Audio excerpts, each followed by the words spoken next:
Okay, so I need you to stop what you're doing right now, because Season 4 from has barely started, and it has already dropped one of the most quietly devastating confirmations in this entire show's history. And I don't mean a confirmation hidden in the background or buried in some blink-and-you'll-miss-it visual Easter egg. I mean the show looked us dead in the eyes and said, yeah, that theory you've been obsessing over for 2 years, you were right, and it's so much worse than you thought. I'm talking about the man in yellow theory. Specifically the idea that he doesn't just haunt this town, he inhabits it. That he walks among the residents, not as a monster lurking in the dark, but as a face you recognize, a voice you trust, someone sitting right next to you at the diner. And Season 4 has already confirmed it. Let me walk you through this, because if you've been following from casually, you might have felt the ground shift under your feet in those first episodes without fully understanding why. But if you've been deep in the theory community, if you've been rewatching Season 2 frame by frame and pausing every time that yellow flickered somewhere it shouldn't, then Season 4 just gave you everything you were looking for. So let's break it all down. First, let's talk about who the man in yellow actually is, because I think a lot of people still treat him like he's just another monster. He's not. He is completely different from the creatures that come out at night. Those things, the ones that were the faces of dead loved ones and lure people to open their doors, they operate on instinct, on hunger, on whatever dark programming this town has embedded in them. But the man in yellow operates on intention. He chooses. He watches. He appears to specific people at specific moments, and he always seems to know something that he shouldn't. He showed up to Tabitha. He showed up to Jade. He communicated with them in ways that felt almost like warnings, almost like guidance, and yet nothing he ever said or showed them made things better.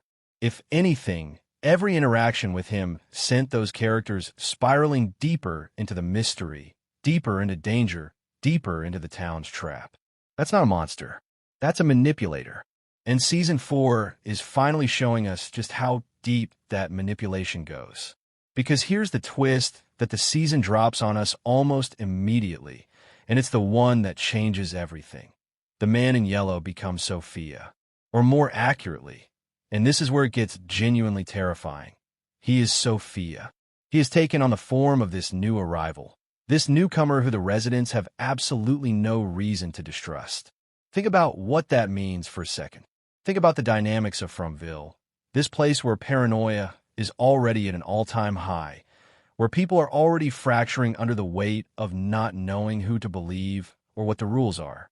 And now the single most ancient, most knowing, most deliberately evil force in that town is walking around with a friendly face and a newcomer's backstory. He's not outside the walls anymore. He's inside. He's at the table. This is the part of the theory that fans have been building toward for a long time. The idea was always that the man in yellow wasn't just a supernatural spectator. He was an infiltrator. That his whole strategy isn't to terrify people from the outside, but to embed himself in the community and watch it collapse from within. And the reason that theory gained so much traction is because of what we know about this town's cycles. From has been hinting since Season 1 that this isn't the first group of people to be trapped here. There have been others before. Families, communities, people who came before Boyd and Sarah and Tabitha, and all of them. And every single one of those groups eventually fell apart. Not just because of the monsters at night, but because of what happened between the people during the day. The distrust, the fear, the desperation. And now we have a creature who has apparently been here for every single one of those cycles, who has watched every single community destroy itself, who has figured out exactly what buttons to push. And his new move is to become one of them. What makes this so psychologically horrifying, and I think this is the underrated genius of what the show is doing, is that it shifts the primary threat from the supernatural to the human. Yes, the night creatures are still there. Yes, the town is still a prison. But the most dangerous thing in Fromville right now isn't something that comes out after dark.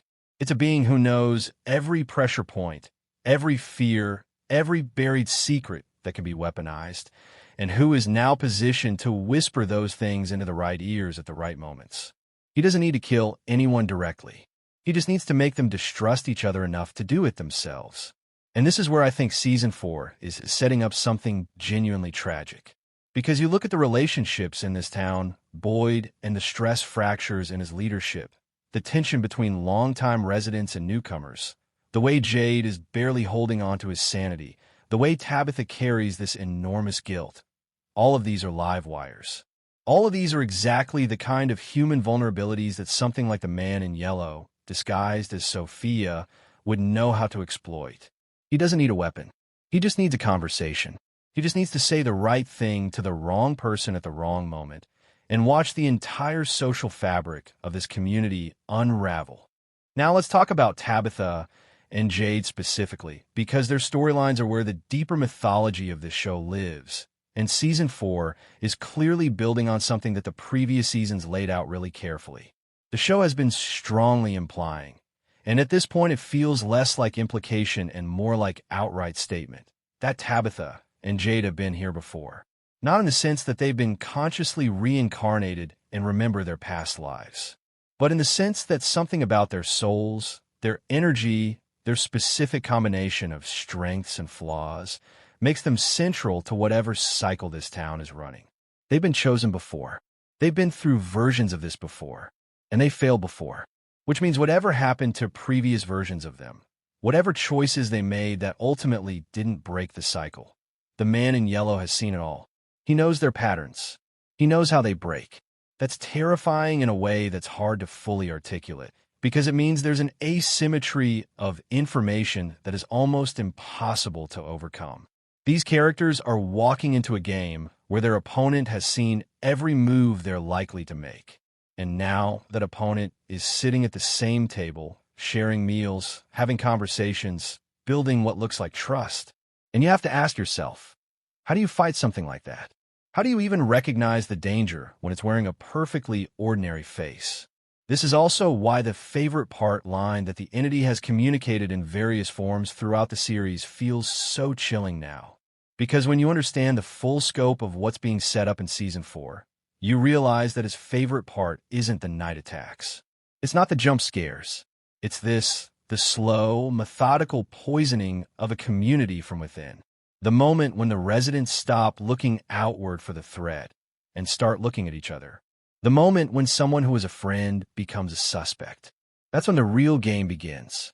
And for a being that has apparently watched this happen over and over again across multiple cycles, that moment of human collapse is the payoff. That's the entertainment. And the fact that he's now positioned inside the community to accelerate it, to nudge it, to light specific fuses at specific times. That's why this season feels like it's operating on a completely different level of darkness. Let me speculate for a moment, because this is the part where the theory space gets genuinely exciting. If Sophia is the man in yellow in disguise, then every interaction she has with another character is a potential manipulation. Every piece of information she seems to offer, every moment of apparent compassion or connection, you have to run it through the filter of what does this cost and who does this ultimately hurt. And I think the most devastating version of this story is one where someone forms a real emotional bond with Sophia before the truth comes out. Because that's not just a plot twist. That's a character-level wound that could break someone permanently. Think about who in this town is most desperate for connection right now. Think about who is most vulnerable to someone offering them understanding and presence. That's your target. And when it comes out, if it comes out, the fallout isn't just shock. It's grief. It's betrayal. It's the kind of damage that makes people stop trusting their own instincts entirely. And then there's the possibility that some characters already sense something is wrong with Sophia, but can't name it. That low-frequency wrongness that from does so well, the feeling that something is slightly off in a way you can't quite articulate. The show has always been brilliant at putting its characters in situations where their instincts are telling them the truth, but their rational minds are dismissing it. If that's what's happening with Sophia, then watching characters wrestle with that discomfort while the entity operates freely around them is going to be genuinely painful to watch.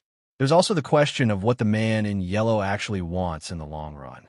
Because infiltration is a tactic, not a goal.